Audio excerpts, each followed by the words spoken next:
நீ கும்பிட்ற சாமிக்கு எதாவது கண் இருந்தும் பார்க்காது, காது இருந்தும் கேட்காது, வாய் இருந்து பேசாது. உண்மையான ஜீவனுள்ள தேவன் யாரு?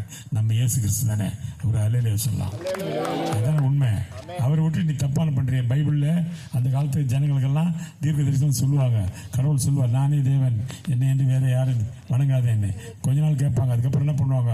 மரத்துக்கு செடி வச்சுருவாங்க, மலைக்கு மேலே விக்கிரத்தை வச்சு பாகால கும்பிட ஆரம்பிச்சிருவாங்க. அதே தப்பு நீ பண்ணுற. நீ அப்புறம் எப்படி வாழ்க்கையில் முன்னேற முடியும்? லைஃப்பில் உனக்கு எப்படி அருள் கிடைக்கும்? உண்மையான தேவனை வணங்கினாதான் உனக்கு எதுவுமே நடக்குன்றாங்க. எங்கள் பெரியம்மா சொல்ல, நான் சின்ன வயசு 8 வயசு அது கேட்டுட்டு இருக்கிறேன். என்ன பெரியம்மா எதை சொல்கிறாங்களா அப்படின்னு சொல்லிவிட்டு எங்கள் பெரியம்மா ஊருக்கு போயிடுவாங்க. ஒரு வாரம் தங்கிட்டு உடனே எங்கள் அம்மாவுக்கு அப்படி ஞானோதயம் வந்துடும். அக்கா சொல்லிட்டாங்களே, சரி இன்னும் ரொம்ப பக்தியாக இருக்குன்னு சொல்லிட்டு அப்போ தான் நடராஜ கோயிலில் கூட்டம் நடத்துவார். பாதம் ஒன்றே வேண்டும் இந்த பாறையில் எனக்கு வேறு வேண்டாம் பாடல் கேள்விப்பட்டிருப்பீங்க. கட்டடம் கட்டிடம் சிற்பிகள்லாம் கட்டிடுவோம் கிறிஸ்து இயேசுவுக்காய். அப்படி அக்காடின் வாசிச்சு அவரே சுவிசேஷ கூட்டம் ரொம்ப அற்புதமாக பண்ணுவார். பாடல் கூட்டம் போட பெரிய கூட்டம் வரும். உடனே எங்கள் அம்மா கிளம்பிடுவாங்க. போகும்போது என்னையும் கூப்பிட்டு போவாங்க, நானும் போவேன். போனால் ஜீசஸ் பற்றி சொல்லுவார், பைபிளை பற்றி படிப்பாங்க, ஜபம் பண்ணுவாங்க, முட்டிக்கால் போடுவாங்க, தலையில் கை வச்சு ஜபம்லாம் பண்ணுவாங்க. பயங்கர பக்தியாக இருக்கும். 10 நாள் அந்த கடவுளை பற்றி கேட்பேன், பைபிள் வாசனைகளை கேட்பேன்.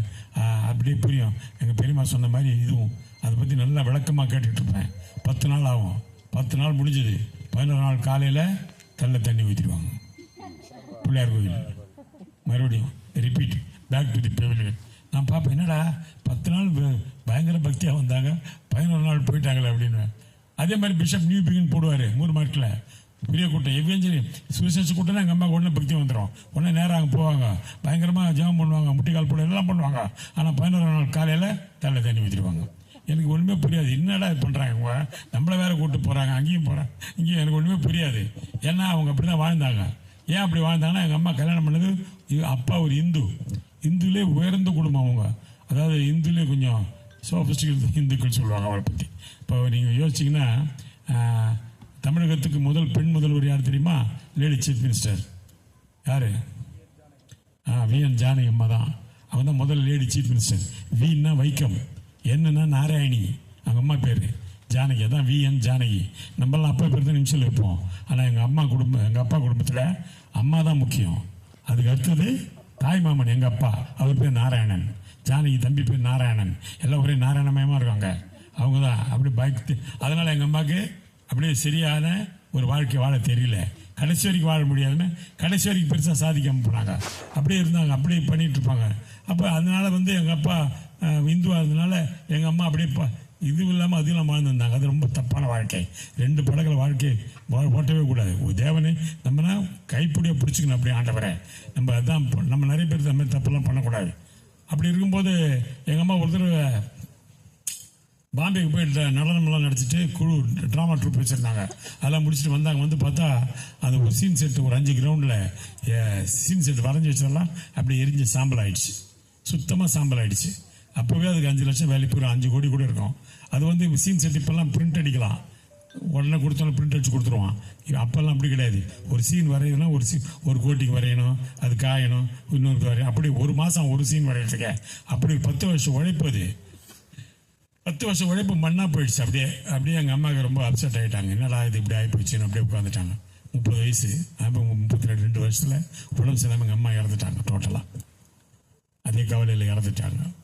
எதுவுமே சாதிக்காமல் உண்மையான தேவனை நம்பாமல் எங்கள் அம்மா தவறு பண்ணி இறந்துட்டாங்க. அந்த தவறை யாரும் பண்ணாதீங்க, தயவுசெய்து சொல்கிறேன் நான். அப்படி இறந்துனா எங்கள் அப்பா என்ன பண்ணார்? அவருக்கு விஎன் ஜானி கல்யாணம் பண்ணி, விஎன் ஜானி 13 வயசில் சினிமாக்காக கூப்பிட்டு நடிகையாக்கி, ஸ்டார் ஆக்கி, சூப்பர் ஸ்டார் ஆக்கி, எவ்வளோ லெவல் முதல் super star, lady super star விஎன் ஜானி தான். இப்போ சொல்கிறாங்க நயன்தாரா. அது மாதிரி அப்போ எங்கள் அப்பா தான் கொண்டு வந்து நடிகை ஆக்கினது. அப்போ பெரிய சூப்பர் ஸ்டார் எம்ஜிஆர் சின்ன வேஷம் அடிப்பார். இந்த மாதிரி கும்பலில் உட்காந்துருப்பார், எல்லாம் கூட்டத்தில் நிற்பார். அப்படி அவர் ஜானகியை கல்யாணம் பண்ணணும், ஜானகி அம்மா கல்யாணம் பண்ணு கேட்குறாரு. எங்கள் அப்பா கொடுக்க மாட்டேன்ட்டார். அவர் சூப்பர் ஸ்டார், நீ கும்பலில் நிற்கிற ஜூனியர் ஆர்டிஸ்ட்டு, உனக்கு எப்படி கொடுப்பாங்க பொண்ணுன்னு? இல்லைங்க, நான் உண்மையிலே சிநேகிக்கிறேன் அப்படின்னு எது சொன்னாலும் எங்கள் அப்பா சம்மதிக்கலை. தகராறு ஆயிடுச்சு எங்கள் அப்பாவுக்கு எம்ஜிஆருக்கும். கேஸ் போட்டார் எங்கள் அப்பா எம்ஜிஆர் மேலே. எம்ஜிஆர் மேலே கேஸ் போட்டு என்னாச்சு? எங்கள் அப்பா கேஸில் ஜெயிச்சிட்டார்.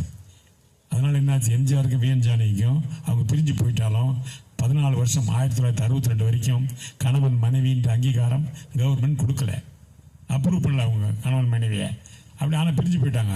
எம்ஜிஆர் வந்து சினிமாவில் அரசியல் எங்கேயுமே தோற்றது கிடையாது. அவர் தோற்ற ஒரே இடம் எங்கள் அப்பா கிட்ட மட்டும்தான், வேறு எங்கேயுமே தோக்கலை. ஆனால் என்ன, எம்ஜிஆர் கேஸில் தோத்தார், வாழ்க்கையில் ஜெயிச்சிட்டாரு. எங்கள் அப்பா கேஸில் ஜெயிச்சார், ஆனால் வாழ்க்கையில் தோத்துட்டார். ஏன்னா வாழ்க்கை முடிஞ்சிச்சு, அவருக்கு மனைவியும் போயிடுச்சு, வியஞ்சானியமும் போயிட்டாங்க. அதனால் வெக்ஸ் ஆகிட்டார் அவர். அந்த வீடை கட்டவே இல்லை, அப்படியே எரிஞ்ச வீடு எரிஞ்சு அப்படி சாம்பலாக போயிடுச்சு. நாங்கள்லாம் வீடு இல்லை எங்களுக்கு, எங்கள் தங்கச்சி தம்பி அண்ணனுக்கெல்லாம் வீடு கிடையாது. எங்கே வேணால் படுத்துக்கலாம், என்ன வேணால் தெரியாது. நைட் ஆனால் நாங்கள் கோடமா ரயில்வே ஸ்டேஷனில் ஒரு பிளாட்ஃபாரத்தில் அப்படி நியூஸ் பேப்பர் போட்டு நாங்கள் ஃபேமிலியாக படுத்து தூங்குவோம். அபிபுல்லா ரோடு முனையில் தான் ஸ்டேஷன் இருக்குது. அப்போ அதே ரோடு முனையில் தான் எங்கள் பள்ளிக்கூடம், நாங்கள் படித்த பள்ளிக்கூடம். அங்கே தான் ஸ்ரீதேவி படித்தா. ஸ்ரீதேவி என் தங்கச்சிலாம் கிளாஸ்மேட்டு. அப்போ பசங்கள்லாம் பார்த்துருவாங்க நைட்டு நாங்கள் படுத்து தூங்குறத. மறுநாள் காலையில் போகும்போது கேட்பாங்க, என்னடா நேற்று பார்த்தேன் நீ உங்கள் அப்பா எல்லாம் பிளாட்ஃபாரத்தில் நியூஸ் பேப்பர் போட்டு தூங்கின்னு இருக்கீங்க. ஆமாண்டா, பாய் வச்சா தூக்கி போடுவாங்க, அதனால் நியூஸ் பேப்பர் போட்டு தூங்குறேன்னு. டேய், நியூஸ் பேப்பர் கதையாக கேட்டேன். இப்போ நான் ஏன்டா பிளாட்ஃபாரத்தில் தூங்குறேன்னா அதுக்கு பதில் சொல்லாமல் கதை விடுறேன். ஏன் என்னத்துக்கு கேட்குறேன்? என்னடா வீடு இல்லையானே? யார் சொந்த வீடு இல்லைன்னு? அவ்வளோ பெரிய வீடு இருக்குது, அது யாருதுடா? எது? அது ஜெமினி சாவித்திரிடா. அந்த வீடு சொல்லடா, பக்கத்து விடுறா. அது வி கே ராமசாமி, எதிரில் எஸ் வி ரங்கராவ், சைடில் ஓஏ தேவர், மேலே வாணிஸ்ரீ, இந்த பக்கம் ஆனந்தன், முட்டுதை, ஏஎம் புஷ்பலதா, எல்லா வீடும் சொல்லிட்டே ஒரு லைனா. எல்லா நடிகை வீடு தானே. ஆனால் எல்லாத்தையும் சொல்லிட்டு இருக்கான்னு பார்த்துதான் அந்த கார்னரில் வெள்ளை வீடு, அது டி.ஆர். ராஜகுமாரி, அவங்க தான் ட்ரம் டான்ஸ் ஆடுறவங்க. அப்படியா சந்திரலேகால? சே, என்னடா இது? இந்த முனையில் ஒரு புதுசாக ஒரு சிவப்பு கலர், அதுவா? அந்த வீடு தான்டா தெரியல, அதான்டா எங்கள் வீடுன்னு. எது எனக்கு தெரியலன்னா உங்கள் வீடு ஆகிடுமா? டேய், இவ்வளோ வீடு சொன்னி அப்போ சொல்கிறா அப்படின்னு நான் ஒன்று அவன் சொல்லுவான். சரி, அவ்வளோ வீடு இருக்குதுல்ல, ஏன் பிளாட்ஃபாரத்தில் வந்து படுத்துட்டு இருக்கிறேன்? டேய், அங்கே படுத்தா கொசு கடிக்கண்டா, இங்கே படுத்தா சந்தோஷமாக காற்றோட்ட படுக்கிறோம், அதனால வந்து படுக்கிறேன்னு சொல்லுவேன் நான்.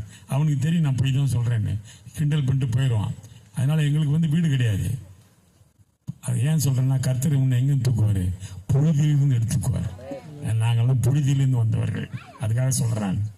சாப்பாட்டுக்கு வழி கிடையாதுங்க, சாப்பாடு கிடையாது. காலையில் இருந்து எங்கே சோறு? 3 நாள் பட்டினி 2 நாள் பட்டினிலாம் இருந்துருக்கோம் நாங்கள். சாப்பாடுன்ட்டு எங்கே போய் சித்தி வீட்டிலலாம் போகலாம், பெரியம்மா வீட்டிலாம் போகலாம். ஆனால் என்ன பிரயோஜனம்?